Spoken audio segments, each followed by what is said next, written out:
من الشيطان الرجيم. بسم الله الرحمن الرحيم.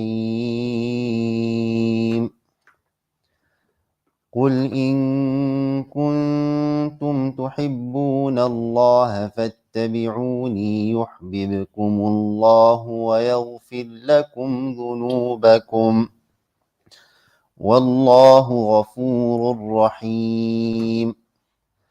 قل أطيعوا الله والرسول فإن تولوا فإن الله لا يحب الكافرين. إن الله اصطفى آدم ونوحا وآل إبراهيم على العالمين ذرية بعضها من بعض والله سميع عليم. إذ قالت امرأة عمران رب إني نذرت لك ما في بطني محررا فتقبل مني إنك أنت السميع العليم. فلما وضعتها قالت رب إني وضعتها أنثى والله أعلم بما وضعت وليس الذكر كالأنثى وإني سميتها مريم وإني أعيذها بك وذريتها من الشيطان الرجيم. فتقبلها ربها بقبول حسن وأنبتها نباتا حسنا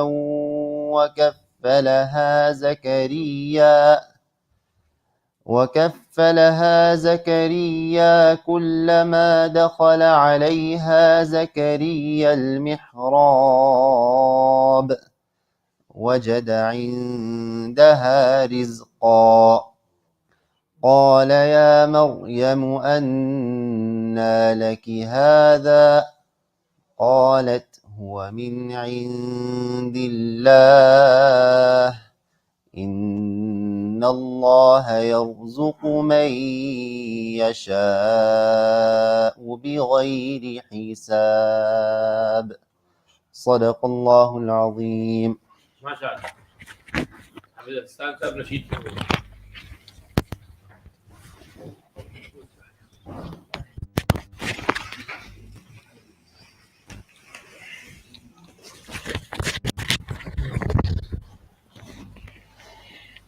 السلام عليكم ورحمة الله وبركاته.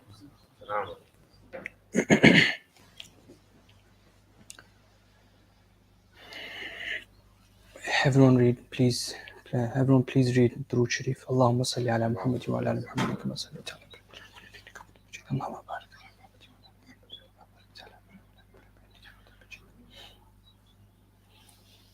حسبي ربي جل الله حسبي ربي جل الله ما في قلبي غير الله نور محمد प्यारे محمد صلى الله لا إله إلا الله حسبي ربي جل الله ما في قلبي غير الله प्यारे محمد صلى الله لا إله إلا الله لا إله إلا الله لا إله إلا الله لا إله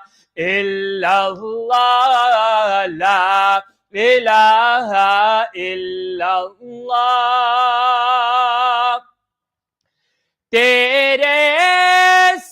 خلق میں آقا سارے جہاں کو دین ملا بے دینوں نے کلمہ پڑھا لا الہ الا اللہ حسبی ربی جل اللہ ما فی قلبی غیر اللہ پیارے محمد صلی اللہ لا الہ الا اللہ سب کا خالق ہے اللہ سب کا مالک ہے اللہ حاکم رازق ہے اللہ لا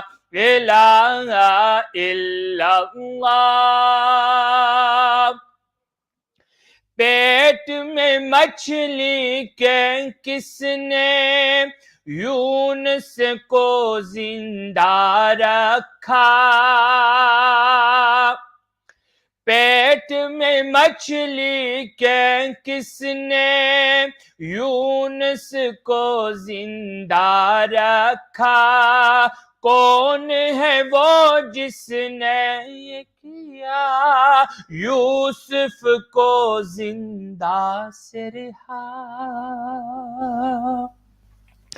پیٹ میں مچھلی کے کس نے یونس کو زندہ رکھا کون ہے وہ جس نے یہ کیا یوسف کو زندہ سے رہا نیل کے اندر رستہ بنا نیل کے اندر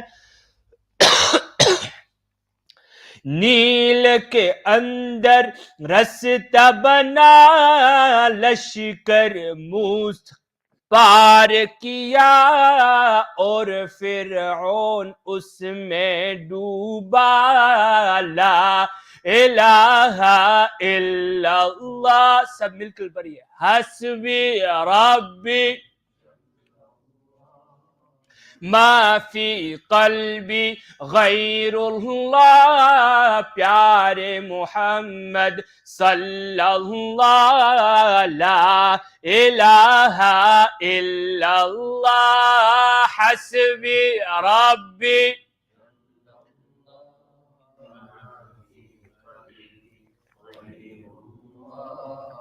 پیارے محمد صلی اللہ لا الہ الا اللہ گلیوں میں چوباروں میں صحرا میں گلزاروں میں تو ہی نظر آتا ہے رب سورج چاند ستاروں میں گلیوں میں چوباروں میں صحرا میں گلزاروں میں تو ہی نظر آتا ہے رب سورج چاند ستاروں میں تیری مرضی ہو تو خدا تیری مرضی ہو تو خدا تیری رضا سے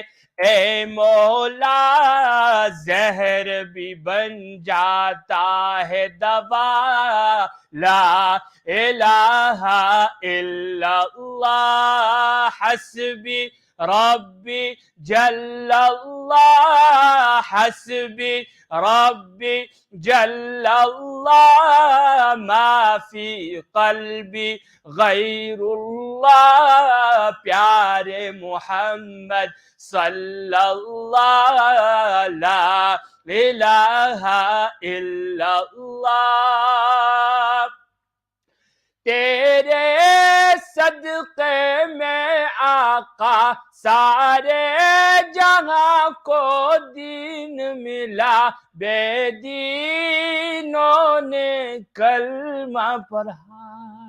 ला इलाहा इल्लल्लाह, ला इलाहा, ला इलाहा, ला इलाहा इल्लल्लाह, ला इलाहा इल्लल्लाह, मुहम्मद रसूलुल्लाह सल्लल्लाहु अलैहि वसल्लम। माशाअल्लाह, जज़ाकल्लाह।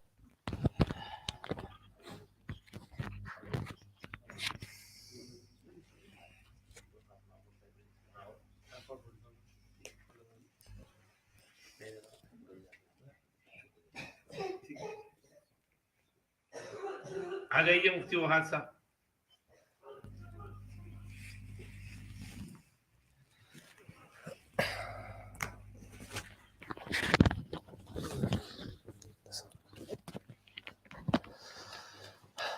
السلام عليكم ورحمة الله وبركاته. الحمد لله نحمده ونستعينه ونستغفره ونؤمن به ونتوكل عليه، ونعوذ بالله من شرور أنفسنا ومن سيئات أعمالنا، من يهده الله فلا مضل له ومن يضلل فلا هادي له، وأشهد أن لا إله إلا الله وحده لا شريك له، وأشهد أن سيدنا ونبينا وحبيبنا ومولانا محمدا عبده ورسوله، صلى الله تعالى عليه وعلى آله وأصحابه وبارك وسلم تسليما كثيرا كثيرا. أما بعد، فأعوذ بالله من الشيطان الرجيم. بسم الله الرحمن الرحيم. إنا عرضنا الأمانة على السماوات والأرض والجبال فأبين أن يحملنها وأشفقن منها وحملها الإنسان إنه كان ظلوما جهولا. وقال تعالى: ولا تقف ما ليس لك به علم إن السمع والبصر والفؤاد كل أولئك كان عنه مسؤولا. وقال تعالى: ويوم يحشر أعداء الله إلى النار فهم يوزعون حتى إذا ما جاءوها شهد عليهم سمعهم وأبصارهم وجلودهم. وقال تعالى: يعلم خائنة الأعين وما تخفي الصدور. وقال تعالى: ويل للمطففين الذين إذا اكتالوا على الناس يستوفون وإذا كالوهم أو وزنوهم يخسرون. وقال النبي صلى الله عليه وسلم: لا إيمان لمن لا أمانة له. وقال عليه الصلاة والسلام: إذا ضيعت الأمانة فانتظر الساعة، أو كما قال عليه الصلاة والسلام. صدق الله العظيم وصدق رسوله النبي الكريم، ونحن على ما قال ربنا وخالقنا ورازقنا لمن الشاهدين والشاكرين، والحمد لله رب العالمين. إن الله وملائكته يصلون على النبي يا أيها الذين آمنوا صلوا عليه وسلموا تسليما. اللهم صل وسلم وبارك على سيدنا ومولانا محمد عبدك ورسولك النبي الأمي نبي الرحمة، كما تحب وترضاه عدد ما تحب وترضاه، كلما ذكره الذاكرون وكلما غفل عن ذكره الغافلون. رب اشرح لي صدري ويسر لي أمري واحلل عقدة من لساني يفقه قولي. سبحانك لا علم لنا إلا ما علمتنا إنك أنت العليم الحكيم، وتب علينا إنك أنت التواب الرحيم. Before beginning, I want to share something. In America, I have no problem giving bayans. Sometimes they tell me 5 minutes before, no problem, I'm ready to give the bayan. Sometimes they tell me 5 minutes after the bayan starts, even then I have no problem. One time we have our 2 Jummas in my masjid. First Jummah is 1:45, the second one is at 3:15. I knew that I didn't have to lead either one that week. I was relaxed. And I said, I'm going to pray the 3:15 Jamaat, because I had to be upstairs with the Hifz students. They're on break, I'm sitting upstairs. Until 1:45, Amul is nervous, because if the Khatib cancels, the committee member, he calls me. He said, come for Salah, I'll come lead Salah. So I'm waiting, it's 1:45, I'm relaxed. I don't even have wudu at that time, right? This is just break time. It's 1:48, 1:49, I get a call from the board member. Say, Imam Sahib, could you come? Could you do khutbah? Khatib didn't show up. For a second, I was pareshan, then no problem. I went, I gave the talk. And that day, I was dealing with divorce cases for the last few days. So So I was like angry. I was just talking divorce. And all the problems that are happening, which everybody said the khutbah was good. I mean, I have no problem. But here, I'm nervous. Why? So Hazrat left, so that took a little bit of burden off of me. But there's a lot of ulama here. There's people more qualified than me in speaking. We have teachers who, inshallah, teaching hadith, teaching many books of hadith, teaching many ulum. People much more knowledgeable than me. You can't get away without saying something. If there's some mistake, everybody will know. So I ask, if I make any mistake, correct me and make dua. Because it's time after Asr. Everybody came here. Everybody took the time out and came, whether from near or from far. Cancelled commitments that they have. Why? So that we gain something from this weekend. And Hazrat, in his, wisdom, he felt that putting certain people to speak, despite their, nalaiki or whatever, he felt that would be good to achieve the maqsad of this weekend. So make dua that inshallah you get something out of the talk. You'll get something. Whether the speaker is good or not, inshallah, Allah will put something in your heart. I'll tell you one other story about this. In my masjid, I have to lead, salahs. So I was wearing these socks, these wudu socks. What happened was, one night, I take them off before I go to sleep. I fell asleep. Sometimes you fall asleep unexpectedly, especially in summertime. Isha is late. You're sitting there talking. Whenever you fall asleep, I fell asleep. So I woke up at Fajr time. I had them on. I say, no need to take them off. I'll just wipe on them. What happened is I forgot, because my regular routine is I put them on in the morning. After Fajr, I keep it on till Isha. I take it off. I forgot that day. So now I had put them on the day before. I put them down around Asr time is when I had put them on. For whatever reason, I put them on Asr time. I forgot. So I went ahead, I led Maghrib Salah. After Maghrib, I realized right before Isha, I didn't take these socks off. So what's the masla? The namaz didn't count. I didn't have wudu. This 24 hours had passed, right? So the next day I had to announce it on Thursday. I announced it at Maghrib. I announced it at Isha. If anybody prayed Salah behind me yesterday, repeat your Salah. Then on Friday, I announced it again. After Friday, I have tafsir. So I went ahead and I announced this. And I said, look, I didn't, take off my socks. I had to wash my feet, this and that. And then I had tafsir. So I said, let me explain the masala. Let me explain it in detail. So I explained everything about wiping on socks. There was one guy, he usually never sits in the talks. He was sitting there. He was focused, intense, everything. And so he told me afterwards, after, tafsir, he said, I want to talk to you. I said, okay. He said, Sheikh, something amazing happened today. I said, what's amazing? He said that, look, one of the challenges in my life is I don't like to make wudu. That's what he told me. I don't like to make wudu. So he's like, I called my brother, and this is an American problem. I don't think it's a UK problem. It's in America, everybody's an alim, right? So he said, I called my brother. My brother's very knowledgeable. I told him I'm lazy to do wudu. He said, no problem, just to make tayammum. If you don't want to make wudu, just make tayammum. So he said, I used to wake up in the morning, Fajr time, I wouldn't want to make wudu, I'll just make tayammum and I'll pray, right? So then he said one day, he did this, Fajr time, he woke up, he made tayammum. And then he prayed Fajr, he went to sleep after Fajr. He had a dream that he was in some village or some city, there were a bunch of masjids everywhere, right? And he said he went inside this big Shandar masjid. The imam is leading salah. He came, the salah had already started. Right when he came in and he joined the salah, he left. The imam left. All the other masajid, their namaz counted. In this masjid, the imam, he abandoned his salah, he left. So he said, what does this mean? So his student, his kids, they study online with some alim in Pakistan. So he asked this alim, he said, I had this dream. He said, there must be some garbar with your wudu. So he said that day, which was Wednesday. Wednesday is the day that I led without wudu, right?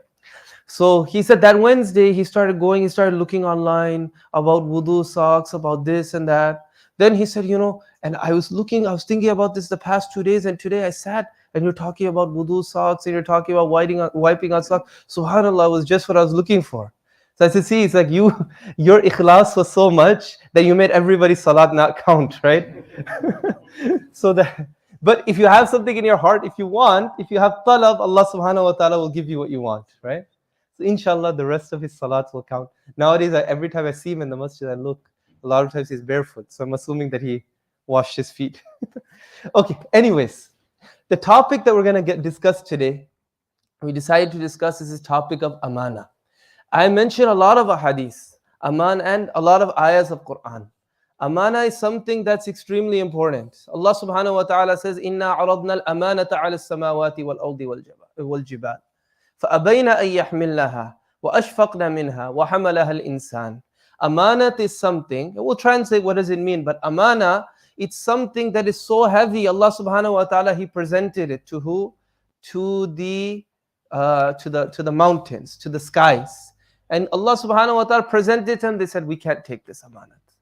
And then He presented it to human beings took it, and Allah subhanahu wa ta'ala said, humans, they're oppressive and they're jahil, they're ignorant. Because they took this amana on. This is a big responsibility. As Mufti Yusuf Saheb said earlier today, with great power comes great responsibility, right? Okay. Then Rasulullah sallallahu alayhi wasallam, he said, La imana liman la amanata lah. La imana liman la amanata lah. A person doesn't have iman. A person's iman is not complete. Nabi sallallahu alayhi wasallam is negating iman. Of course, it means that iman isn't complete, but the words Nabi sallallahu alayhi wasallam used is that iman, he's negating iman and saying a person doesn't have iman if they don't have amanat. This means that it's not some small thing in our deen. It's not something that's nafil. It's not something that, if you leave it, you're not going to be sinful. If you don't have this quality of amanat, then your iman is not complete. This is a huge thing. And then Rasulullah sallallahu alayhi wasallam, he said that when amanat is wasted, wait for the day of judgment. So when amanat is lifted up from this world, this is a sign of the day of judgment. Huzaifa radiallahu ta'ala said, it's a long hadith in Bukhari Sharif. It's a Muslim Sharif as well, and Tirmidhi Sharif. He said that Allah subhanahu wa ta'ala caused amanat to come down into the hearts of the people. And then we learned it from the Quran. And then we learned it from the Sunnah. It's a part of the fitrah of the people. It's already in our hearts. Then the Quran reiterates it. Then the Sunnah reiterates it. And then he said that Rasulullah sallallahu alayhi wasallam, he told me that a time will come when a person will wake up and amana will disappear from the hearts. Amana will no longer be there in the heart. And he said, I can't trust anybody anymore. So amanat is something that we really need to understand, because for our deen to be complete, we need to have amana. And inshallah, as we'll see, amanat is something that is very overarching. It's not just what we think, it's a trust. So amana comes from the word amuna ya'munu, right? Amana. It means something that's safeguarded, something that should be guarded. And I looked in a bunch of tafsirs about this. Last night I was looking here and there. Like, okay, what do the shuruhat say about amana? What does the fasir say about amana? And I looked in different places, but subhanAllah, one of the best explanations I saw is in a tafsir. There's ulama here, I'm just mentioning it, is in Mufti Saeed Palanpuri Hafizahullah in his tafsir, Hidayatul Quran. For every alim, this is a tafsir you should read, you should have, own it. It's excellent. And Hazrat Rahimahullah, he said, before he passed away, he said that after I die, many years later, people begin to do qadr of this tafsir, Hidayatul Quran. And it's the type, like when I prepare tafsir, I always look at Hidayatul Quran first. Hidayatul Quran, then Ma'riful Quran of Mufti Shafi, Ma'riful Quran of Mawlana Idris Khandelvi, some other books here and there, if there's time, like Ibn Juzay Rahimahullah's tafsir, but always I look at Hidayatul Quran. Even if you don't have time, you could get away, just like you could get away with looking at Ma'riful Quran of Mufti Shafi, you could get away with looking at Hidayatul Quran. And Mufti Saeed Palanpuri is somebody who had a lot of love for Hazrat. I don't know if Hazrat remembers this or not. In 2012, he came to Dallas. I was there. I was doing Imamat there. The reason Hazrat came to Dallas is just kindness to me. That's all it is. He came to Miami in 2012, I think March, April. And he told me, I'm coming. If you could come, just come. At that time, I had gone to Umrah for the first time, a little bit before that. So I didn't have any days off. So I just went for one day to Miami, to Mufti Rashid Umarji's masjid. I went, I met Hazrat. I spent one day with, less than one day, half a day with Hazrat. I flew back. Hazrat is so happy about that he told Mufti Rashid, when I come to America in Ramadan, make sure that I go to Dallas. Wahaaj is there. So he came to Dallas. He was there for 2-3 days. After that, he went to Miami. When he was in Dallas, Hazrat was giving bayans in one masjid, and Mufti Saeed Palanpuri, Rahimahullah, he used to come to Dallas every year as well.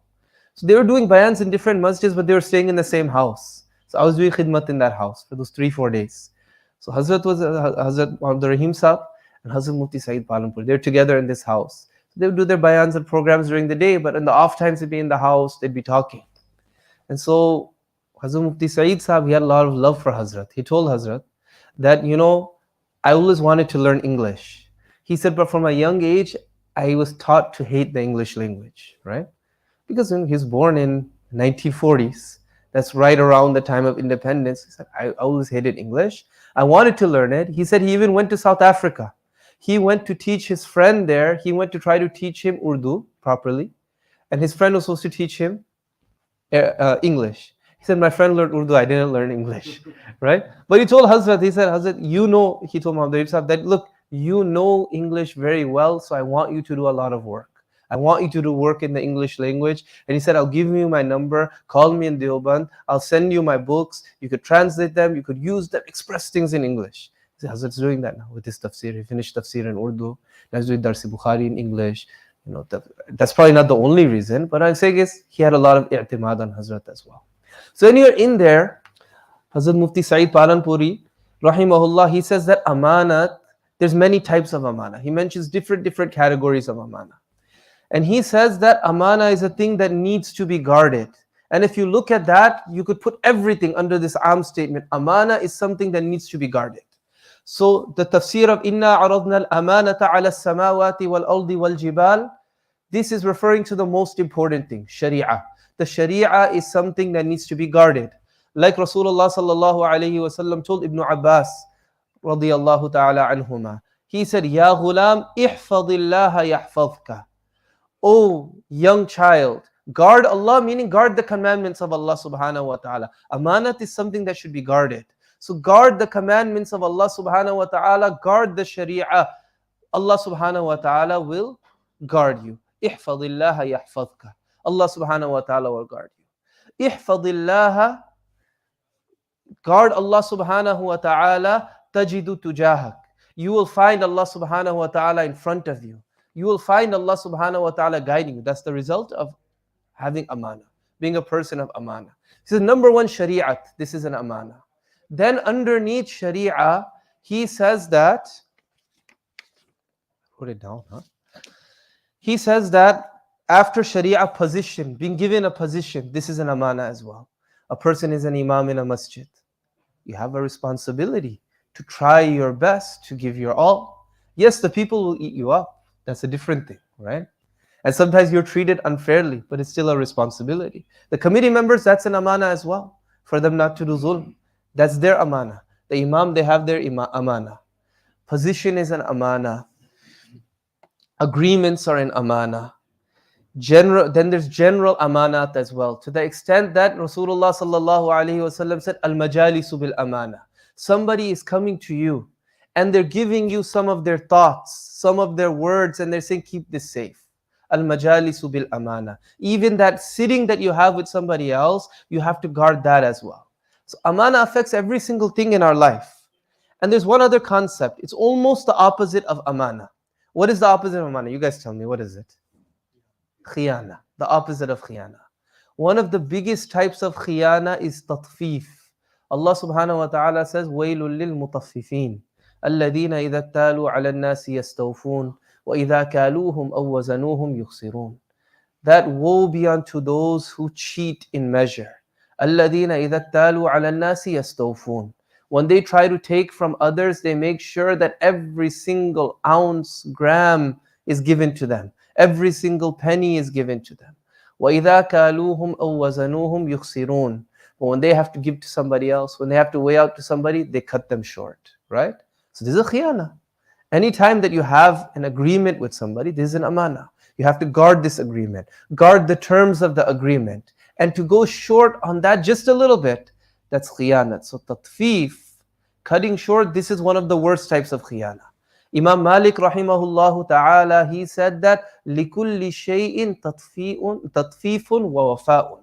Every single thing, either it can be cut short or it can be fulfilled. Every single thing that you do, every qawl, every amal, has the potential to have tatfif in it, to have khiyana in it. Or there's wafa, you're fulfilling your agreement, meaning that you are fulfilling your amana. So now inshallah, let's just go through the different types of amana and see how it applies to us. Because we want to be people of Amana. We want to be people of Iman, right? To be a person of Iman, you have to be a person who's Amanat Dar. This is something by which Rasulullah sallallahu alaihi wasallam was recognized by the people. What did they call him even before Nubuwah? Sadiq and Amin. Allah subhanahu wa ta'ala, He describes Musa alayhi salatu wasalam with this quality as well. Qawiyun Amin. Right? Qawiyul Amin. Musa alayhi salam, he was strong. Musa alayhi salatu wasalam, he was a person of Amana. So if you want our Iman to be complete, we have to have this. Especially as people of Suluk, because people are here for this purpose, again, to benefit from Hazrat, to benefit in the path of Suluk, we have to hold ourselves to the highest standard. So the first and foremost, Amanat, it applies to Sharia. We have made an agreement with Allah subhanahu wa ta'ala, each and every one of us. When we read the kalima, La ilaha illallah Muhammadur Rasulullah sallallahu alayhi wa sallam, we read it so many times. This is a pact with Allah subhanahu wa ta'ala.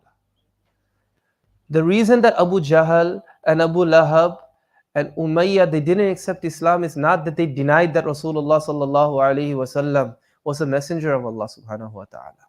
In fact, it's mentioned in some narrations that prior to the battle of Badr in A'rabi, he came to Abu Jahl and he asked Abu Jahl, he said that, let me ask you something. Let me ask you about this man, Muhammad sallallahu alayhi wa sallam, that you're about to fight. Is he a madman? Is he a liar? Abu Jahl, he looked around. He said, this is an amana with you. He said, don't tell anybody. He said, this man never lied 40 years before Nubuwah. He never lied about the dunya. Why will he lie about Allah subhanahu wa ta'ala? Why will he lie? So then he said, then why are you fighting him? You're potentially putting your life at risk to fight him when you know that he's on the truth. He said, because our tribes are rivals.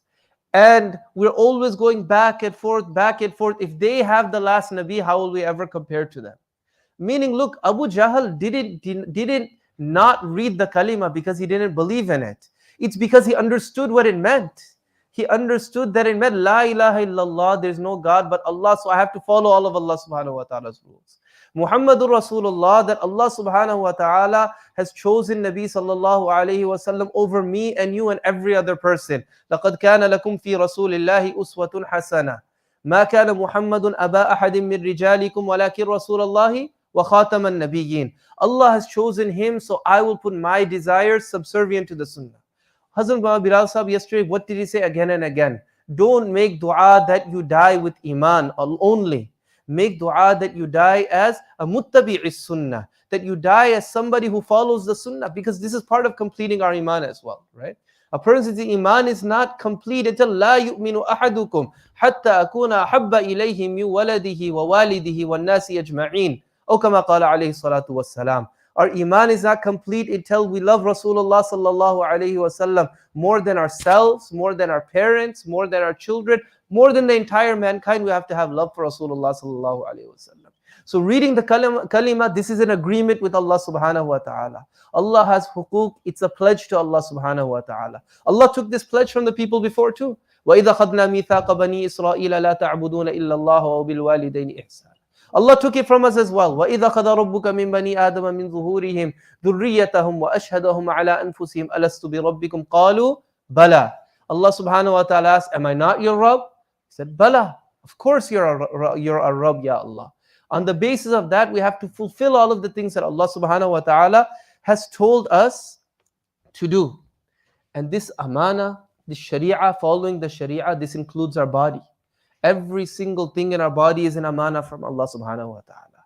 So we can't abuse this body that Allah subhanahu wa ta'ala has given us. One example of this we see nowadays, fitna of transgenderism. We see people mutilating their bodies, trying to change themselves. You can't do that. This body is an amana from Allah subhanahu wa ta'ala.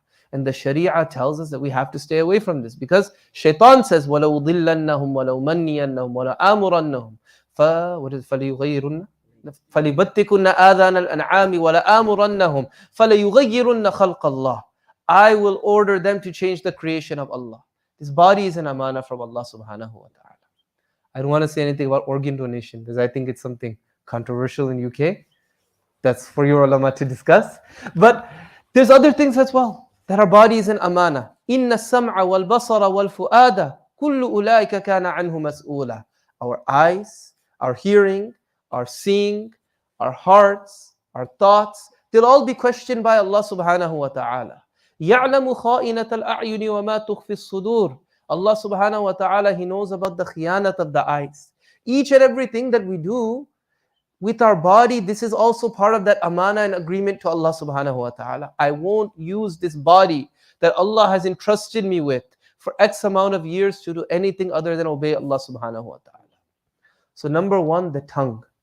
The tongue is something about which Nabi sallallahu alayhi wasallam said that if you can guarantee me two things, I can guarantee you Jannah. Guarantee what's between your cheeks, guarantee what's between your legs, I can guarantee you Jannah. And Nabi sallallahu alayhi wasallam, he said, I'm paraphrasing, he said that the tongue is something that it causes so many people destruction. So many people go into Jahannam because of a little thing that they said that they don't even think about. They don't even realize. But on the basis of one little thing that they said, their darajat may be going up, up, up, or down, down, down, down, down, and they don't know what they said. And one of the worst things that we do, and with ulama perhaps it's even worse, it's prevalent, may Allah subhanahu wa ta'ala protect, is ghibat, speaking about other people. Allama Shami, rahimahullah ta'ala, he writes that there's many different types of ghibat. But he said one of the worst types of ghibat, the worst type of ghibat, is that a person goes ahead and they talk about somebody. Then somebody says, hey, don't say anything, don't backbite. The person says, I'm not backbiting. I'm saying something that's true. I'm not saying anything wrong, am I? Allama Shami says that this is the worst. Mufti Mahmud Hassan Gangohi, rahimahullah ta'ala, he explains why it's the worst. Because the definition of backbiting is saying something true about somebody that they don't like. Buhtan, slander, is making up something. And if a person denies that they're backbiting and denying that they're doing anything wrong, when they're saying something true about somebody else, they're going against nusus qat'i of the Quran. وَلَا يَغْتَبْ بَعْضُكُمْ بَعْضًا. Don't backbite one another. A person is going against nusus of the Quran. So it's very severe. So it's something that we have to be careful of. One thing that happens to us a lot of times, especially anybody who's Allah subhanahu wa ta'ala has guided, is what I'll say. People, we all have different, times in our life. Then Allah subhanahu wa ta'ala gives us hidayat. Allah subhanahu wa ta'ala allows us to come into environments, sit with ulama, learn from them and observe from them what the true deen is. But then another problem that happens is sometimes we'll see these quote-unquote celebrity imams, or we'll see others who are doing things that we can't justify it in the Sharia. We know that it's wrong. Ikhtilat, mixing, programs, we know about these things, right? We know that it's wrong. Big names, big celebrity scholars, they're doing things that are not allowed in the Sharia. We see it. But now what do? We don't talk to them directly. Some of us have access to them. We could affect them. We could talk to them. Some of us don't even talk to them. Others, we have no way of getting in touch with them or affecting them or anything. Maybe if you're an imam or something, you could affect some people around you. But what do we do in our own gatherings? Everybody knows what they're doing is bad. What do? We begin to talk to each other. Oh, what they're doing is so bad. Look at all the ikhtilat. Look at this and that. True, it's wrong. What they're doing is wrong. But we have to be honest with ourselves. Do we not get a little bit of maza? Do we not get a little bit of good feeling talking about them? Do we not get a little bit of good feeling when something bad happens to them, or they're exposed for their misdeeds, or something happens and they go down? Sometimes we do. So fine, their sin is with them, but our sin is with us too. They won't have to go in front of, they won't have to answer Allah subhanahu wa ta'ala for us, right? وَلَا تُسْأَلُونَ عَمَّا كَانُوا يَعْمَلُونَ. Allah won't ask us about what they did. Allah won't ask them about what we did. But if we backbite about them, again, one thing is warning people. It's a very fine line. But if we go beyond the bounds and begin to speak about them and begin to take pleasure in their misfortunes and things that befall them, then who's losing? They've lost. But it could be that when they get caught in dunya, they make tawbah and Allah subhanahu wa ta'ala forgives them. And we thought we did something good, so we never make tawbah. What will be our case? There's a very nice book by Musa Ruhani Bazi rahimahullah ta'ala. It's called Isti'adhamu Sagha'ir, right? It's all about small deeds, good deeds and bad deeds. Right at the beginning of the book, he writes that many a times a small sin is much more damaging than a major sin. And he gives an example. He said, if you light a bonfire outside, nothing's going to burn. It's a huge fire, it won't damage anything. But if you take a little match and you throw it in a populated area, in a building, it can burn the whole thing down. A small sin that a person commits, it's all backbiting here and there, that we talk about people, we won't ever make tawbah from it because we don't think that anything is wrong. Whereas a person who may commit a major sin, at least they'll realize that they did something wrong. They'll make tawbah. So may Allah subhanahu wa ta'ala protect. The tongue is an amana from Allah subhanahu wa ta'ala. Another huge thing is the gaze, the eyes. This is an amana from Allah subhanahu wa ta'ala. Allah created us so that inshallah we can see Him on the Day of Judgment. وُجُوهٌ يَوْمَئِذٍ نَاظِرَةٌ إِلَىٰ رَبِّهَا نَاظِرَةٌ. These eyes were made so that a person could protect them in this world, so that we can see Allah subhanahu wa ta'ala in the hereafter. These eyes were made to look at the Quran. These eyes were made to look at Ahlullah. These eyes were made to look at the Kaaba, to look at our parents with love, to look at our spouse with love, to look at our children with love. These eyes weren't made to watch this, that, and the other, to look at all of those things. This is a huge problem. Nabi sallallahu alayhi wa sallam, he says that an-nadhru sahmun min sihami iblis, or kama qala alayhi salatu wassalam. That the gaze, this is an arrow from the arrows of Iblis, from his quiver. Now imagine, you think about Cupid around Valentine's Day. You see Cupid, you see that baby who's shooting an arrow. And the way of shaitan, the jolly way to do things is always mix something bad and something good. You have this cute baby who's doing the most shaitani thing. Literally, you look at somebody, you're doing something haram, and this cute baby shoots an arrow that Rasulullah sallallahu alaihi wasallam used these words. An-nadhru sahmu min sihami iblis. An arrow to shoot, and then you fall crazy over that person. When a person doesn't protect their gaze, what happens? Several things. Number one, let's say you just look at somebody, a live person, right? You see a woman, attracted. You keep looking. Now you'll come to majlis on Thursday night. Hazrat will be giving bayan. This girl will be in your mind, right? Hazrat Bilal Sahib will be giving bayan. Girl will be in your mind. Be doing zikr, la ilaha illallah, la ilaha illallah. The girl is still in your mind. You might be praying tahajjud. She'll still be in your mind. It's possible, right? It's possible because this is something. Just like an arrow, the poison stays inside well after it's pulled out. Well after a person looks away, the poison stays inside. These thoughts won't come out of a person's mind. And then it could lead to all sorts of other things. I've dealt with cases. I'm sure that Mawlana Ibrahim Surti has dealt with this as well. Anybody else who's an imam is probably dealing with it at this time. Men who are addicted to looking at filth prior to getting married. Maybe sometimes they're huffaz. Sometimes they've studied, they've done different things, but they're addicted to this. They get married, they have children, their wives repeatedly catch them in this disease. And it's something that makes a person bekar. The person, they can't do anything in deen, a person can't do anything in dunya, the person becomes lazy. Sometimes the wife ends up becoming the breadwinner in the house. Person bilkul bekar. The person has children.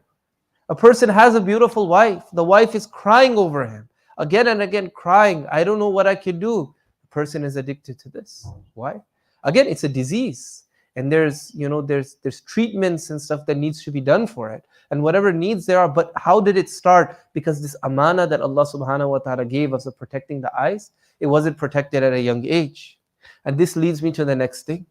Why was it not protected? We've talked about huququllah. Now we come to huququl ibad. These are also amanat. As a parent, our children are an amana for us, right? If a child is addicted to these types of things that I'm talking about, not all the time, many a time it's a failure on the part of the parents. Allah subhanahu wa ta'ala gave us these children for what reason? To raise them as an amana. So if we want to fulfill the amana, we don't want to do tatfif, we don't want to cut them short, what do we have to do?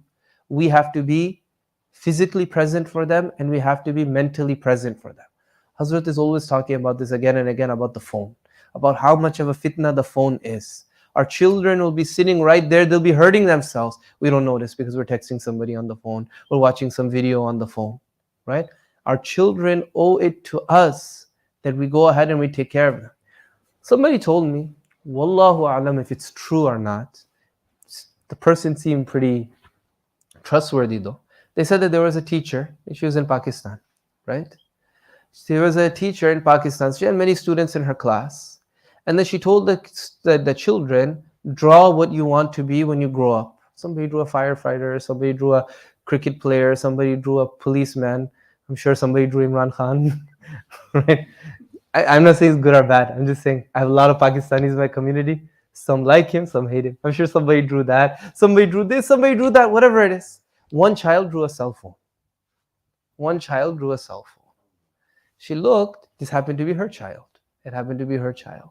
She would ask the child, why did you draw this cell phone? Why do you want to be a cell phone when you grow up? He said, because you're always looking at that, you're not looking at me. These are things, it wouldn't be surprising. Wallah, maybe somebody said that just to add some masala to their khutbah. I don't know. But somebody, they told me this happened. But it's a reality. Would you be surprised if any of our children did this? No, because that's what happens, right? It's a huge amana that we teach our children, that we keep an eye on them, that we have difficult conversations with them. We have to talk to them about these things before. Again, you all are probably more advanced because Muslims have been here much longer than they've been in the US, right? With us, what happened, most of our parents came from India. Now, my generation, we're like the first ones, we grew up in America, we're having our kids. Our parents never talked to us about these types of things. It's uncomfortable. And you just think that, yeah, everybody knows what to do. But this next generation, what do we owe our kids? To have uncomfortable conversations with them. Because no matter how early you speak to them, it's never too early. Because somebody else in the schools, these things are being taught. These things are being encouraged. We have to speak to them. That's an amana. On the other side, we have children here. There's an amana in dealing with your parents, right? Mufti Palampuri rahimahullah, he writes in his tafsir, under the types of amana, he writes one of the types of amana is ita'ah, obedience to those who are above you. This is a trust that Allah subhanahu wa ta'ala has placed. For a child, Allah subhanahu wa ta'ala, He says in the Quran, the ayah isn't revealed for this, but you can make a connection. Allah subhanahu wa ta'ala says, Ya ayyuhalladhina amanu la ta'kulu amwalakum baynakum bil batili illa an takuna tijaratan an taradin minkum wa la taqtulu anfusakum. Inna Allah kana bikum rahima. O believers, don't eat one another's wealth with falsehood. Don't consume one another's wealth falsely. The only way that you have the right to consume somebody's wealth is through a transaction. Illa an takuna tijaratan, and a mutually agreed upon transaction. Illa an takuna tijaratan an taradin minkum, meaning both sides have to be happy. So for children, your parents, they send you to school. Again, the system here might be different. I think maybe, is university free? It's not? It's not as expensive as in America. America is super expensive. And they don't really have the apprentice system. But it's very expensive. Even here, I'm sure. I know life here is hard. Many people have said life is hard. You have to work 2 jobs, 3 jobs. You have to do side hustles. All of that to get by. So your parents, when they give you money to send you to school, this is an amana. Every single thing that they're doing, every single thing that you're doing over there, you have to fulfill your purpose. If you go there and you spend 4 years in university, when you should take 3 years. Or in America, the problem is, what happens, and it's for boys more than girls. Girls, they study. They finish their studies. I don't know if that's a problem here. But girls, they go to uni, they do their work. They finish in 3 years instead of 4 years. In America, you have boys, they take 6, 7 years to do a 4-year degree. And then they realize at the end, I did my degree in a bekar subject, something I can't get a job in. So then they decide, let me get into IT. You could have done that so many years ago. You could have done that 7 years ago. You could have saved your parents hundreds of thousands of dollars. What did you do? Were they happy with that? An taradim minkum, was there any taradi? Were they happy that you spent hundreds of thousands of their dollars and put them into debt? This is a waste of an amana. And then Allah says, وَلَا تَقْتُلُوا أَنفُسَكُمْ, don't kill one another. Yes, when it comes to people cheating one another, it could lead to murder. But when it comes to a child using their parents' wealth, wasting their parents' wealth and not fulfilling the amana, they're trusting them, go and study. They send you to madrasa to study. They send you to university to study. Your father, your mother, they're literally killing themselves out there trying to earn, right? Think about how much our parents have to work. I remember when I was young, my father, I wouldn't see him in the morning. He would come back home after I'd go to sleep, right? And many of us might be living that life now. We might understand what our parents are going through. And there's younger people here. You won't understand how hard parents have to work. But think about it. In the morning, do you see your father? Do you see your father at night time? Do you see him at Isha time? Or is he outside working? This type of work, it's going to take years off of his life at the end of his life. Guaranteed it will take years off of his life. This type of lack of sleep, working, hustling, not eating healthy, having to eat in the car just to try to get to one place, another place. How can we waste our money? You know, there's this Father's Day. Every year, Muslim people are into it now as well. They say, what should I get my father? What should I get my father? You don't need to get your father anything, because you'll never be able to repay a father for what they did. The only thing that a father needs is respect. This is that amana. Your amana towards your father and mother is ita'ah, to obey them, listen to them. The only thing that they want, that a father needs, is give them your respect. That's all they need. And if you give that to them, they'll be happy. They don't need you to say, I love you on Father's Day or anything like that. So this is something that we need to keep in mind. Otherwise, we'll be wasting our parents' lives. And this is the worst type of khiyanat that we could do. You know, there's one thing I missed when we were talking about eyes, protecting the gaze as well. Allah subhanahu wa ta'ala, He discussed Musa alayhi salatu was salam. And when Allah subhanahu wa ta'ala is described Musa alayhi salam, He said Musa alayhi salam is qawiyun ameen. Musa alayhi salam is trustworthy. What did Musa alayhi salam do at that time that Allah subhanahu wa ta'ala described him as trustworthy? When his future wife and sister-in-law came to him, he didn't look at them. He walked in front of them. Allah subhanahu wa ta'ala described him, but Allah subhanahu wa ta'ala kept that in the Quran as ameen, as a person of trust, because that woman came to him. How many imams are there? Ulama are there. Women, they come to us. Fine, they should be doing parda, they're not doing parda. But they're coming to us thinking that we're a person of deen, a person of Allah. Let me give you my problems. And what do? We're looking at them. We're thinking about them. This khiyana. That's why Allah says, يَعْلَمُ خَائِنَةَ الْأَعْيُنِ. Allah knows the khiyana, the lack of amana that the eyes do. وَمَا تُخْفِي الصُّدُورِ. And whatever the hearts, they conceal. So these are all different types of trust. Our parents, our spouses are a trust as well.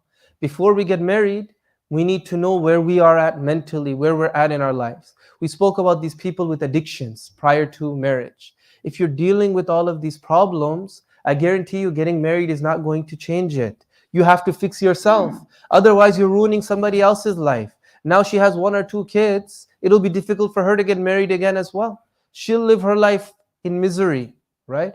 If a girl has different issues, it's not right for her to marry somebody that she doesn't like. All of this money is spent, all of this time is spent, people's hearts are invested. I dealt with this. There was one case in my community. The guy was so excited, bichara, so excited. He got married. Within 1 month, she asked him, I want to divorce you. Just give me a divorce. Please give me a divorce. You know what's going on? So he went and he spoke to another imam who talked to her before the marriage. The imam said, I told her parents she's not ready for marriage. The parents said, no problem. Just go ahead and get married. Within 1 month, that guy put in time, money, effort, hopes, everything. What happened? Because she wasn't ready. Her parents did khiyanat in that case. They knew that she wasn't ready. They forced her into marriage. So all of us, we have something to our spouse. Once we marry our spouse, whether or not, look, anyone, any girl, any guy, after 1 or 2 years, they're not going to look the same as they did earlier.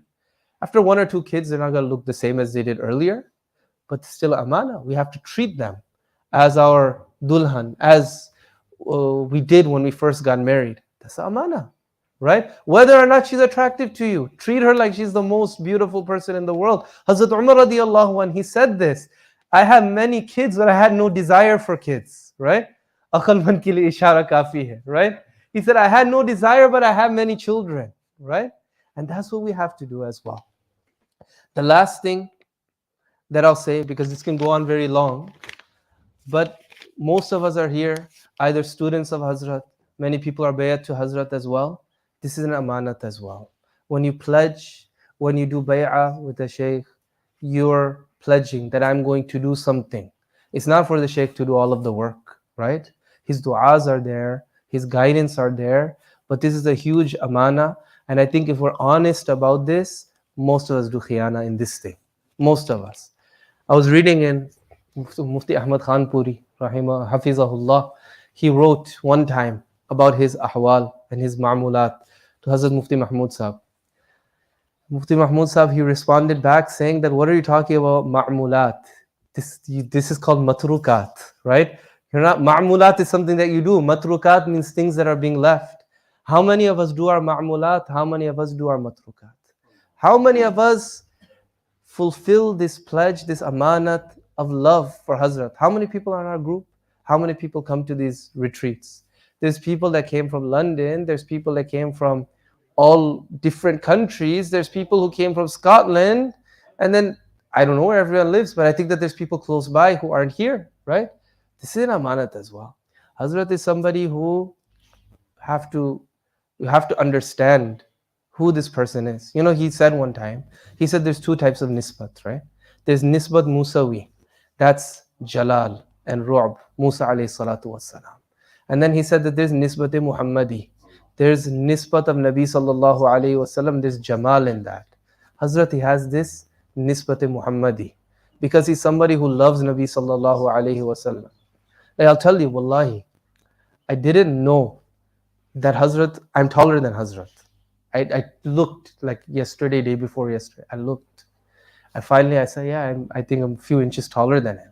I never knew this because when he has so much love for Nabi sallallahu alaihi wasallam, even these ghair ikhtiyari sunnats, he embodies. He always, every time I stand by, he seems he's towering over me. He's shorter, right? His hands, they're big.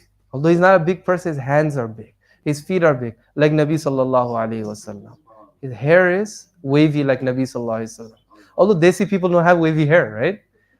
All of these qualities about Hazrat, his face is like how Ali radiallahu ta'ala he described. It's not long, it's not round, a little bit round, like the moon. There's a Hazrat, a very kind person. And he has so much love for each and every person. I was talking to my friend, Hazrat, he did i'tikaf in Toronto. It's my nalaiki that I didn't come and visit, right? It means I got stuck until 29th of Ramadan. I finished my khatam, finally I came to Toronto.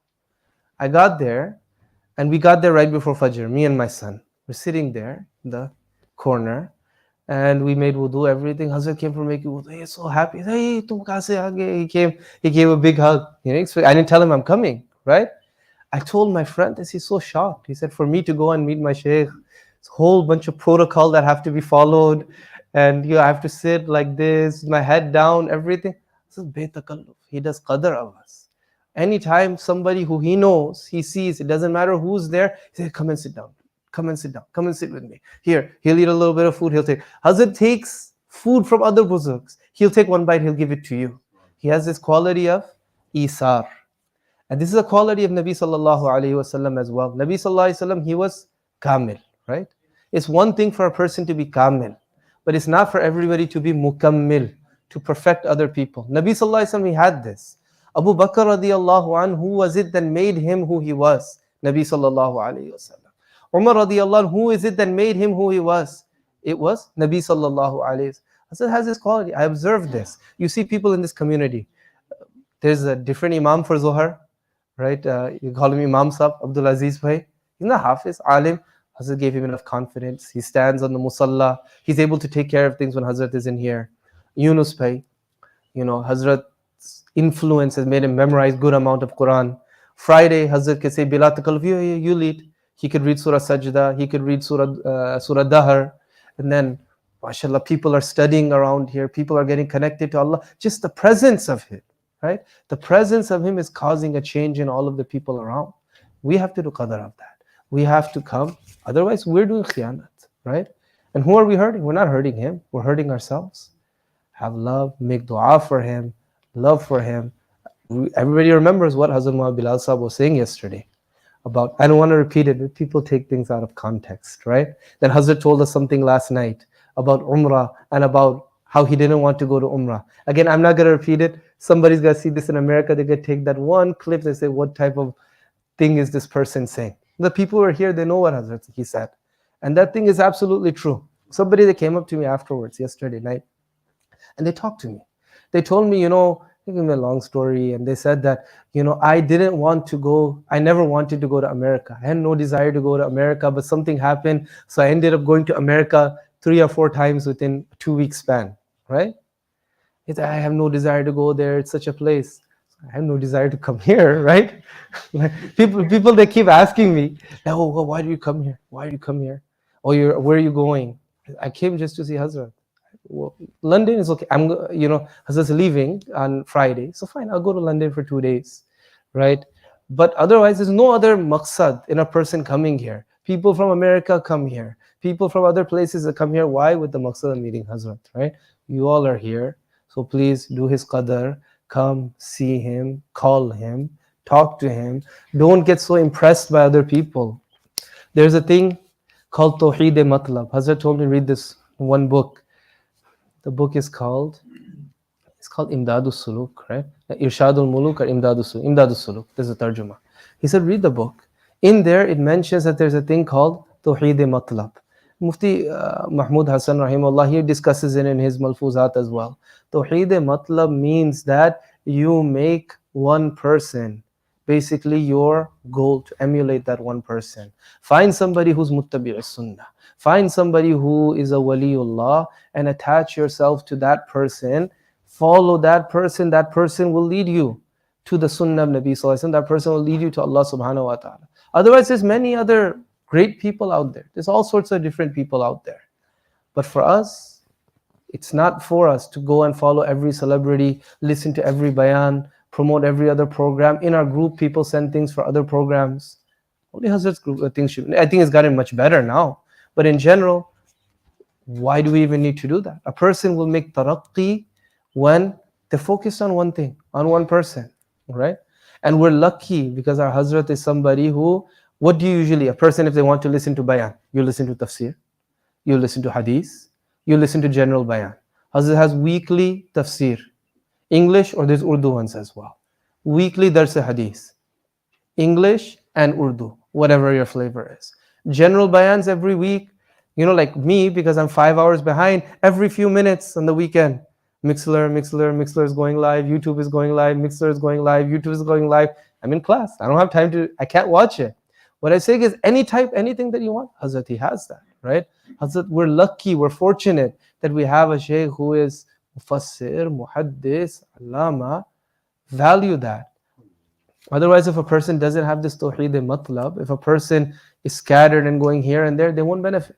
Hazrat Maulana Sharid Ahmad Gangohi, rahimahullah, he said that Junaid Baghdadi could come. Or maybe he said Sheikh Abdul Qadir Jilani, they could be coming and they could have their majlis. But if Hazrat Haji Sahib, Haji Imdadullah was sitting here, I wouldn't even look over there. That should be our attitude as well. That whoever it is, everybody's good. We're not saying anything wrong about anybody else. Everybody is good, every scholar, every shaykh, they have their benefit. But if we decided to connect ourselves to Hazrat, the haqq is that we give Hazrat, that we give him the respect he deserves. So that's amanat as well. May Allah subhanahu wa ta'ala make you and I people of amana. May Allah subhanahu wa ta'ala allow this weekend to be beneficial for the Dora students. After you finish, please keep connected with him as well. People that teach, whether it's alim course, whether it's hifz, whether it's whatever, sometimes you have students, after 1 or 2 years, 3 years, you forget that they were even your students. You forget. Because they don't keep in touch. When teacher doesn't have time to keep in touch with the students, right?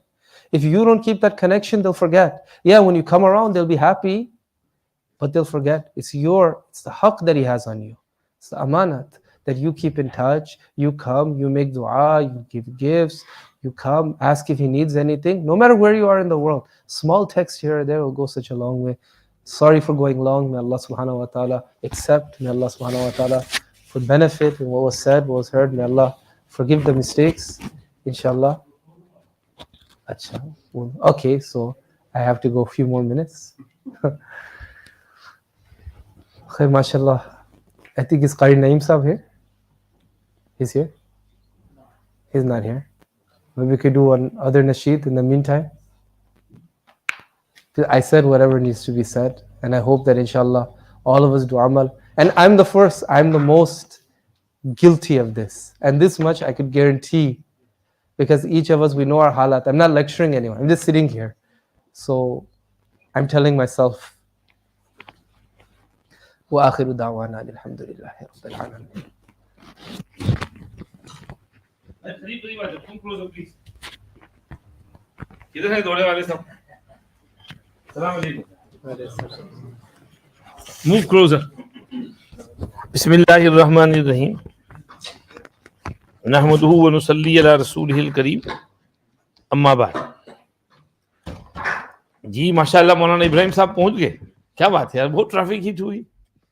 सुना आज गड़बड़ सड़बड़ है. हमारा एक दोस्त फैयाज भी निकला है, वो ट्रैफिक में फंस गया. कहता है कि रात को 12 बजे का अराइवल टाइम बता रहा है. अल्लाह उस बेचारे को सही सलामत ले आए, खैर आफियत बरकत के साथ. मुफ्ती वहाज साहब क्या बयान कर रहे थे? अमानतदारी. अच्छा, मैं आपसे एक सवाल करता हूं. हजरत नबी करीम सल्लल्लाहु अलैहि वसल्लम को नबूवत कब मिली? when he was 40 years of age. Now, before he got Nabuwat, he stayed in Makkah Mukarramah for 40 years. How did the people address him? What did they call him? Hello? As-Sadiqul Amin. You must have heard that song, Muhammad al-Amin, Muhammad al-Amin. Why? Because he was amanatdar, trustworthy person. Everybody in Makkah used to trust him. They knew that he'll never break their trust. He's a trustworthy person. So they didn't give him any other titles. The title which they gave him was Al-Amin, Al-Amin. Whenever they talked about him, they would say, Al-Amin is here. Al-Amin is going. Al-Amin is coming. This is why in the Quran Allah said, فَقَدْ لَبِثْتُ فِيكُمْ عُمُرًا مِّن قَبْلِهِ أَفَلَا تَعْقِلُونَ. I stayed among you for a long period. Do you have no akkal? So, if I have not spoken a lie for 40 years, I've always been a trustworthy person. On one occasion, he says, أَيَأْمَنُنِ اللَّهُ عَلَىٰ أَهْلِ الْأَرْضِ وَلَا تَأْمَنُنِّي. When, for some occasion, he had to address the Sahaba and the others, and someone who had said something bad about him, that Muhammad, you've not distributed the wealth properly. Why did you give others so much and why didn't you give me? So he used this word, by Allah trusts me with the wahi which he sends down for the people of the earth. Why can't you trust me? When Allah is trusting you, why can't you trust me? So his title was Al-Amin, Amanat Dari. And this is why Mufti Wahaaj Saheb was explaining, La imana liman la amanata la. If there's no amanat dari in you, then there's no iman in you. We've all come here to perfect our iman. We are here so we can make our iman perfect, complete. You have to remember, we teach these Dora students in Kitabul Iman, beginning of Kitabul Iman. And iman is of two types. Nafsi iman, which everybody has.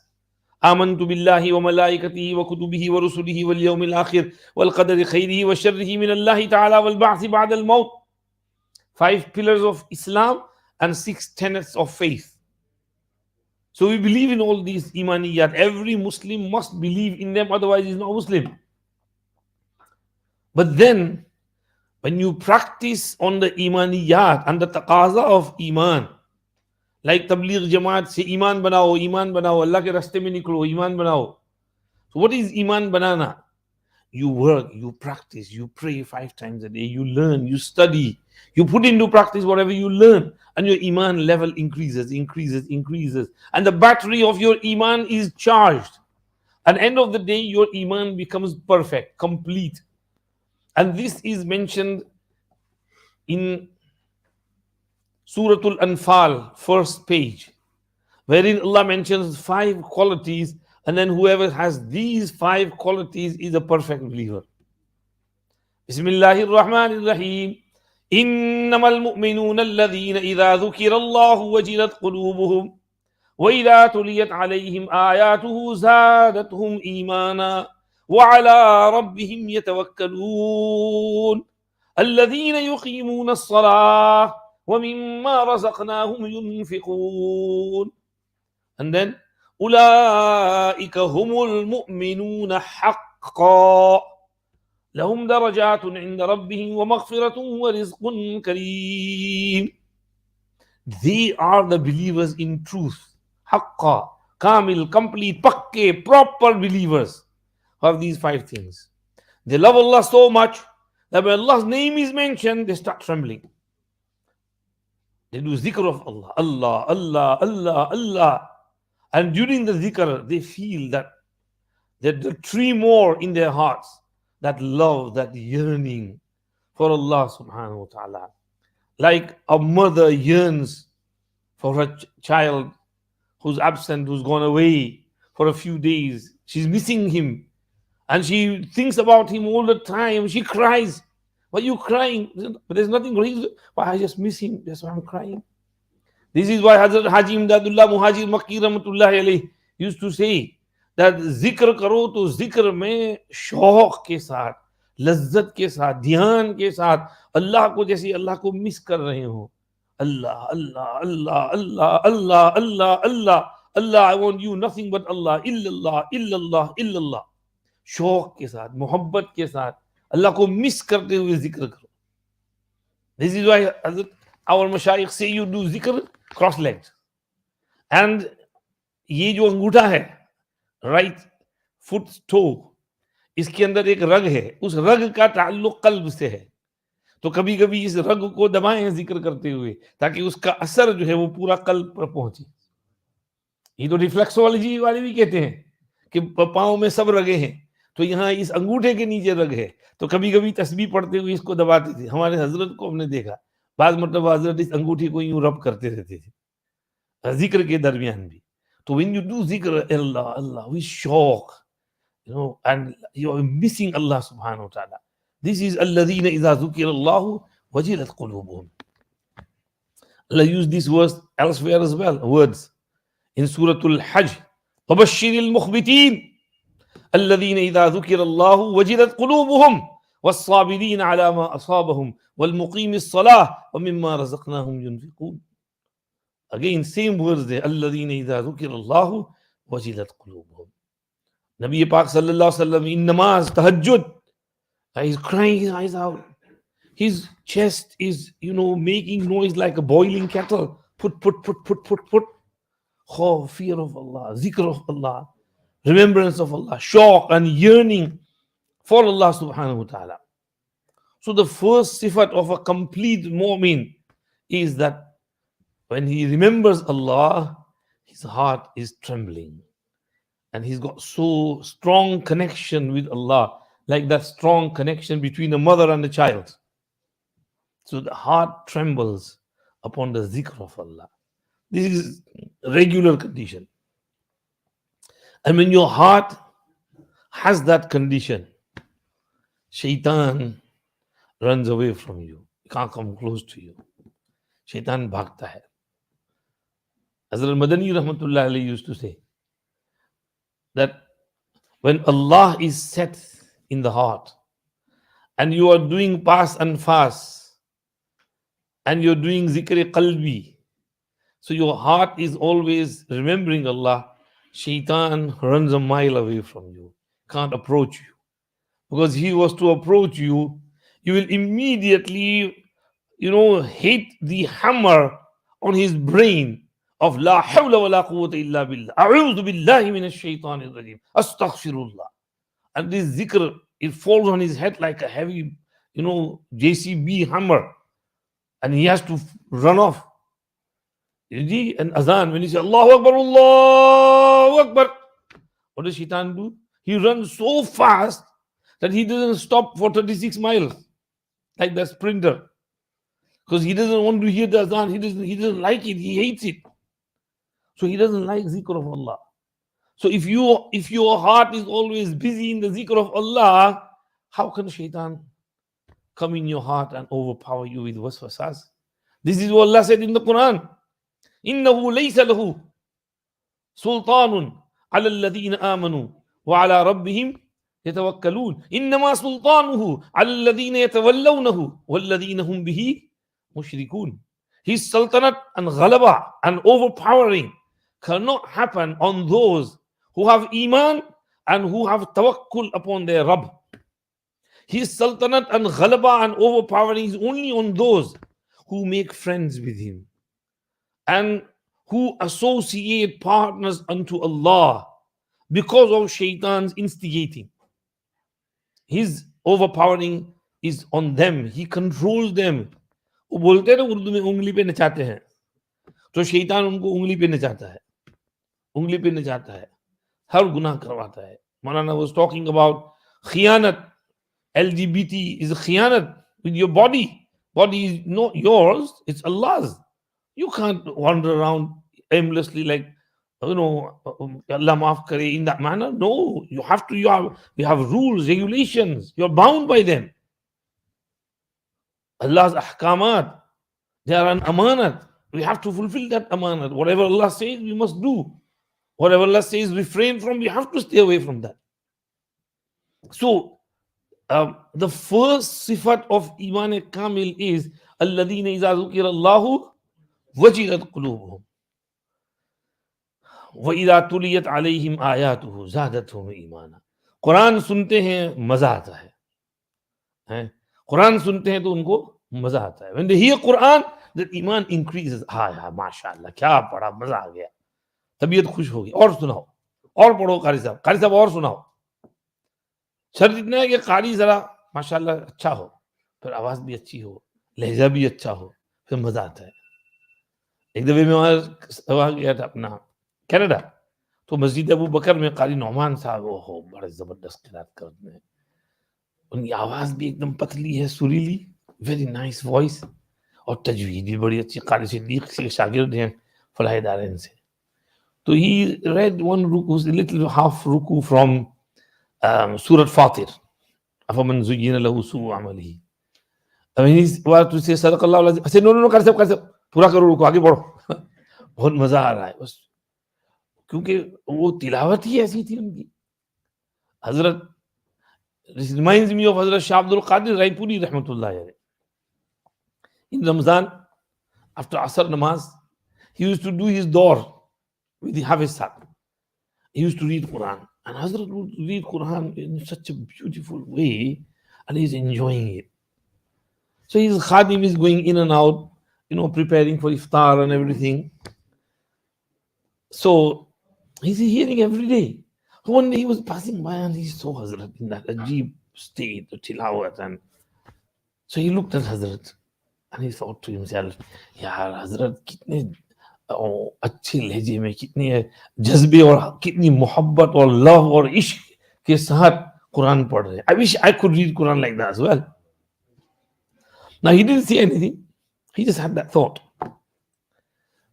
Hazrat saw him stand there and daydream a little bit and then go.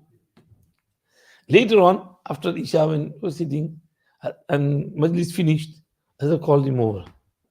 And Hazrat said, वो कुरान शरीफ में क्या है? वो हजरत मूसा अलैहि सलाम went on Mount Tur and Allah spoke to him through that shajara, right? Said, जी. फरमाया बस वो shajara, from that tree, the voice was coming and he could hear it from all sides like it was echoing. And Musa alayhi salam could hear it with the whole part of his body, everything, not just with ears. So he said, when you read Quran, think of yourself as that tree and Allah is speaking and you are hearing. And then see, you get that kayfiyat and that love in your tilawat. Qari Abdul Basit, he puts his hands on his ears and then he goes, why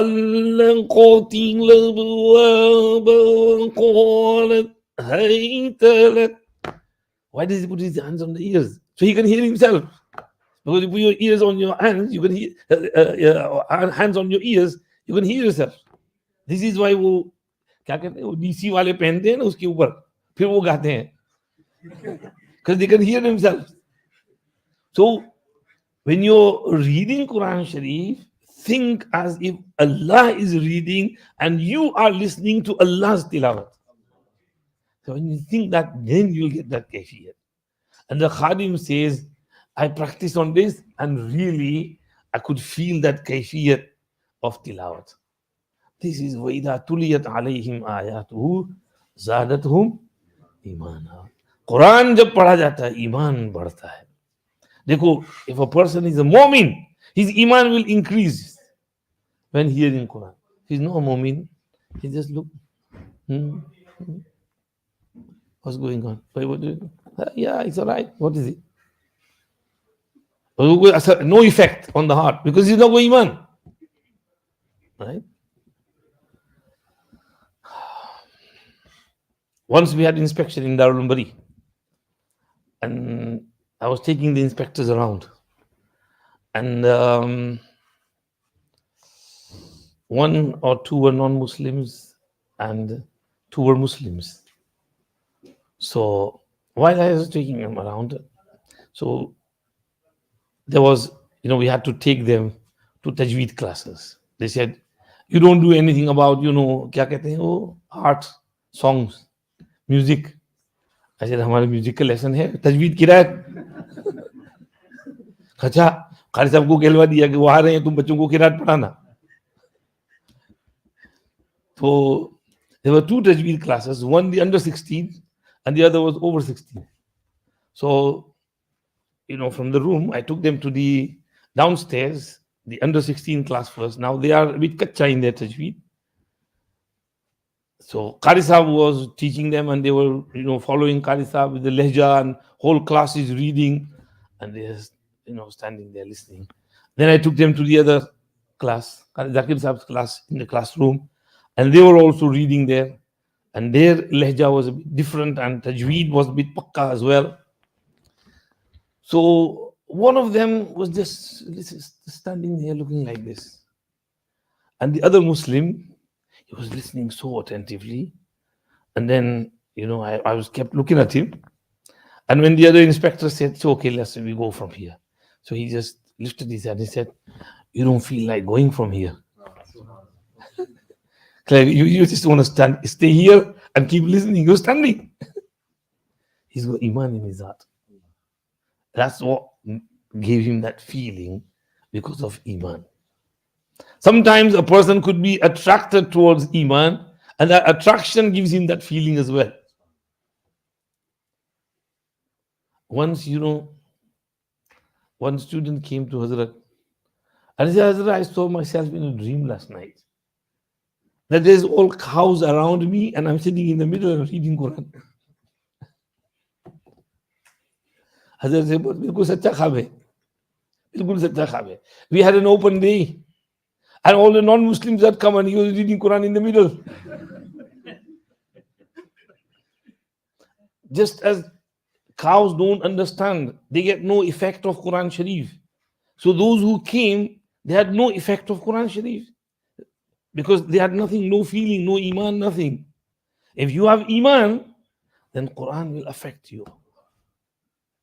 I looked at this interview for Qari Abdul Basit, rahmatullahi alayhi.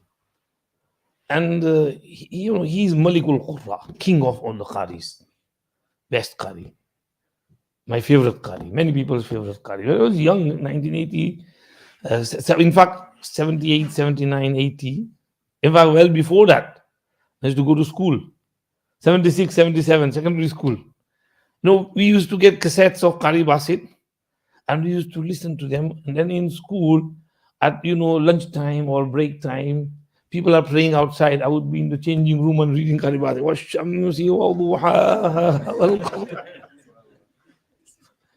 Because we used to love Qari Basit and we used to get his cassettes at that time. So Qari Basit was saying in his interview, talking about Quran Sharif, he said a beautiful sentence. Innal Quran idha kharaja min al-qalb wasala ila al-qalb. When Quran comes out of the heart, it reaches the heart. It penetrates deep into the heart. So your tilawat should be with that khushu', khudu', istihdar, tawajjuh, total concentration, focusing on what you're reading. It should come out of your heart, not just your mouth. When it comes out of your heart, it penetrates deep into the heart. So وَإِذَا تُلِيَتْ عَلَيْهِمْ آيَاتُهُ زَادَتْهُمْ إِيمَانًا.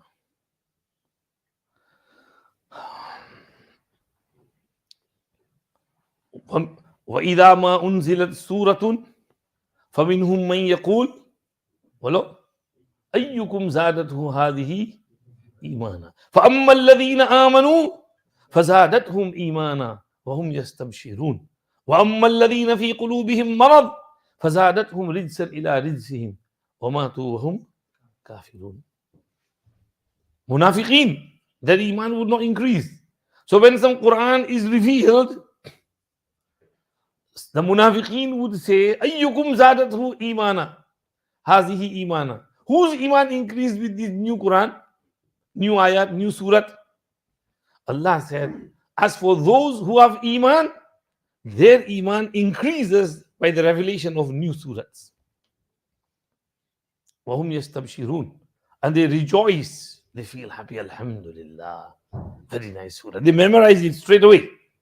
They learn it and they read it. وَأَمَّا الَّذِينَ فِي قُلُوبِهِمْ مَرَضٌ. Those who have disease in their hearts. فَزَادَتْهُمْ رِجْسًا إِلَى رِجْسِهِمْ. Their gandagi increases upon gandagi. Their napaki and their filth increases upon the filth. وَمَاتُوا وَهُمْ كَافِرُونَ. And they die in the state of kufr and disbelief.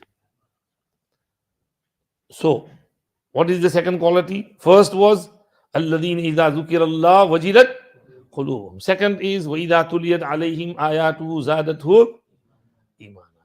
Third quality Allah said وَعَلَىٰ رَبِّهِمْ يَتَوَكَّلُونَ. Tawakkul on their Rabb. We don't have tawakkul. हमारे पास तवक्कुल है ही नहीं. हमारे पास job है, पैसे हैं, business है, degree है, स्कूल है, यूनिवर्सिटी है, और ये है, वो है, everything. Our thought never goes to Allah. Our thought is always down here. इसी में घूमता रहता है, around here. Never goes to Allah subhanahu wa ta'ala. No, we start shaking if you don't have any income or something. What's going to happen? Allah said, وَعَلَىٰ رَبِّهِمْ يَتَوَكَّلُونَ. Of course, you can't have these asbab, but in your heart, there should not be the asbab, there should be musabbibul asbab. Allah should be in your heart. You should think that this is a means. Means are there just for, tasalli. There was this buzruk. He used to, keep lots of rosas. He used to feel nice in there. He would keep one roti under his pillow. But he would never eat it. So Khadim asked him, why do you keep that roti under your pillow? He said, nafs ki tasalli ke liye. खाता नहीं हूँ लेकिन नफ्स की तसल्ली के लिए कि नफ्स को कह देता हूँ वो भूखा वो खाया खाना है तो रोटी है ना वो पिलो के नीचे.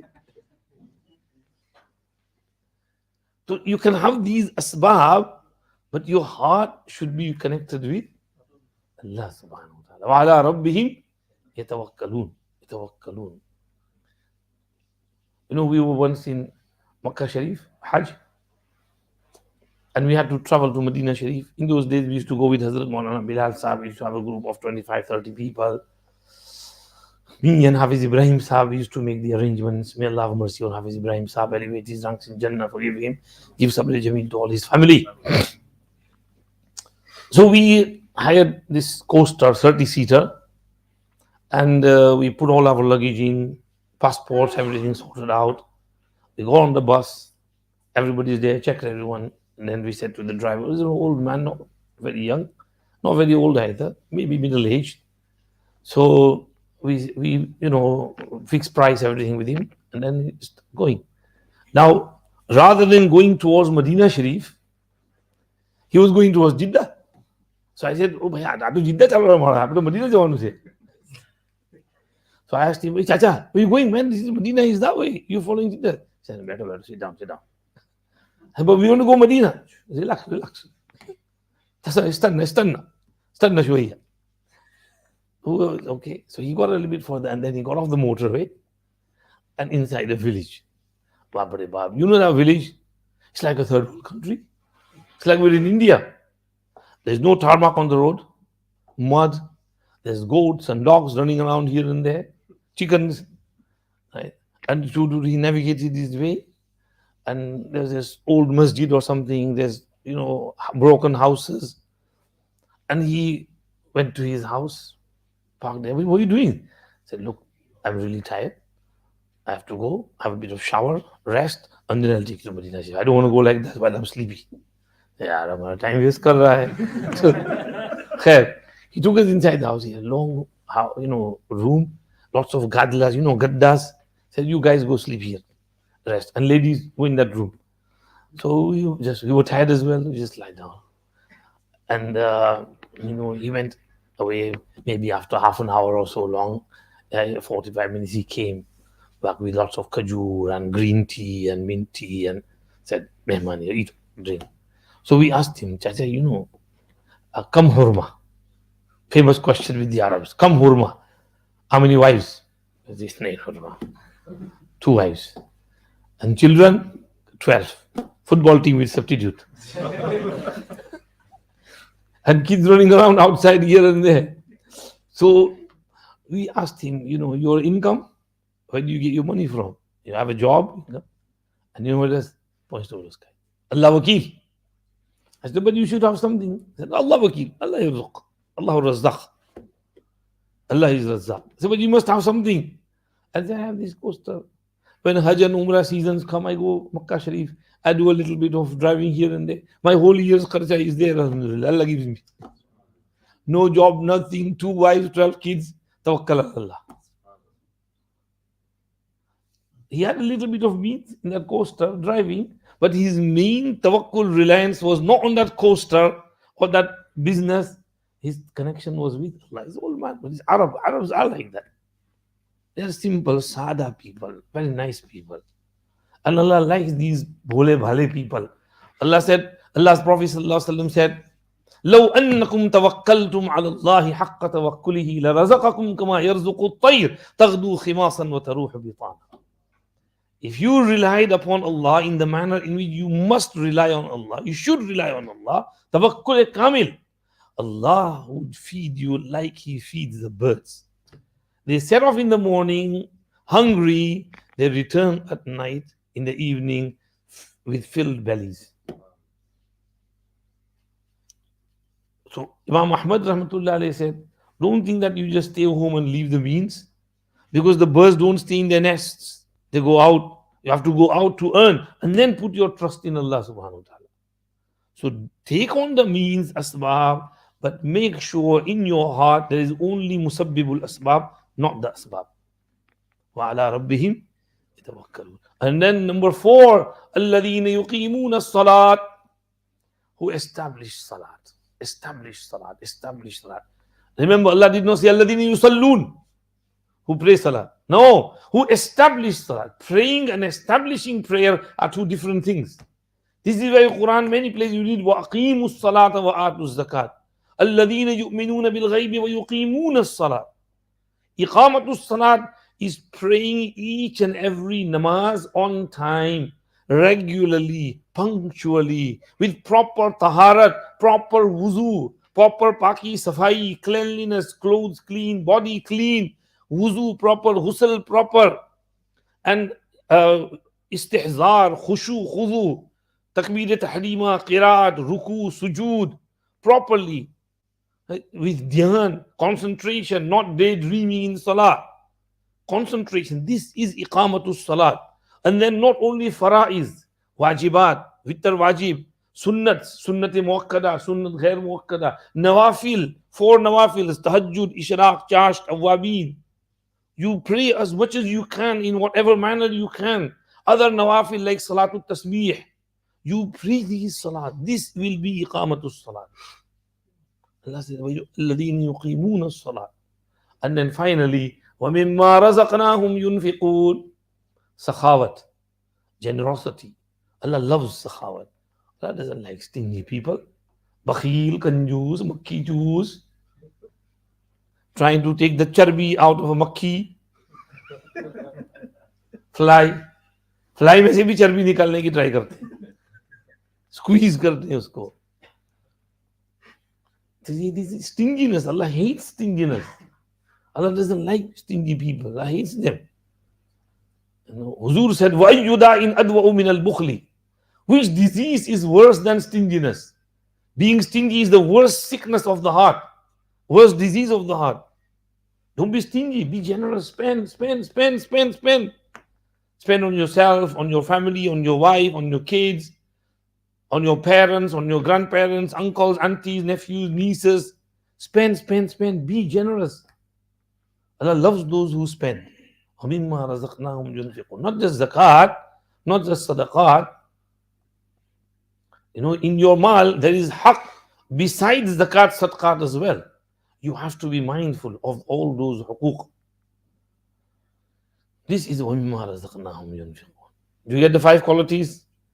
Number 1, zikr of Allah with yearning, shauq, love of Allah, as though you're missing Allah.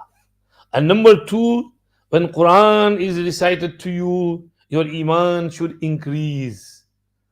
You should feel that level of your iman increasing. And number 3, what was number 3? وَعَلَىٰ رَبِّهِمْ يَتَوَكَّلُونَ. Put your trust in Allah. And number 4, يُقِيمُونَ الصَّلَاةِ. Number 5, وَمِمَّا رَزَقْنَاهُمْ.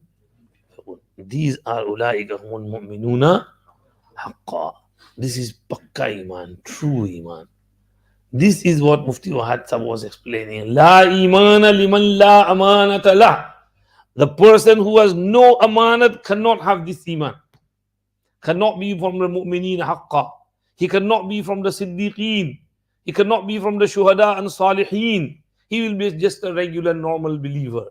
In the eyes of Allah, to be from the siddiqeen, from the muqarrabeen, from the mahbubeen, from awliyaullah, you have to have these things in you. Amanat dari in you. You have to be a trustworthy person. You have to fulfill the trust. When Allah gives you something, entrusts you with something, then be trustworthy. Whether it's paisa, whether it's buying something and paying for it, whether it's borrowing from someone and paying it back, or whether it's miras and distributing miras among the right heirs, among the sisters and brothers and everyone, whether it's related to anything monetary or whether it's related to anything non-monetary, right? Because Nabi Pak Sallallahu Alaihi Wasallam said, when your friend tells you a secret, whispers in your ears and he looks around, fatilka amanatun, then that information which he gave you is an amanat. You can't disclose that because he looked around here and there. That means he doesn't want you to tell anyone else. So it's an amanat. And we, as soon as he tells us a secret, हमारे पेट में गुदगुदी होती है. जब तक किसी को बताए नहीं, हमको तसल्ली नहीं होती. जब सबको बता दे, हाँ अब अच्छा लगा मुझको. और वो औरतें, कोई बात पूरे गांव में फैला नहीं हो तो औरतों को कह देगा. और हमारे एक दोस्त कहते हैं औरतों का मुंह इतना बड़ा है कि उसमें डबल डेकर बस भी घुस जाए. और लेडीज कहाँ की बस सीक्रेट, उनके पेट में कुछ तकलीफ होती है, गड़बड़ जब तक बताए नहीं किसी को. अल्लाह के नबी कह रहे हैं कोई सीक्रेट बात हो तो वो अमानत है, वो अमानत को संभालना जरूरी है. जज़ाकल्लाह. So Mufti Wahaaj Saheb's talk was about amanat dari.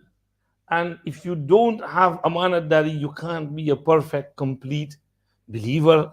Amanat dari is broad. Paisa amanat dari, some type of secret talk is amanat dari.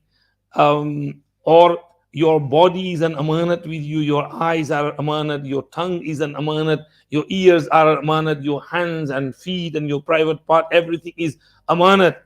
Even hadith said ghusl janabat is amanat. You don't do ghusl janabat, no one will find out, right? But Allah has told you to do ghusl janabat. You are amanat dar. You do ghusl janabat properly. Wuzu is amanat. Nobody will find out if you don't do wuzu and you pray namaz without wuzu. But Allah knows.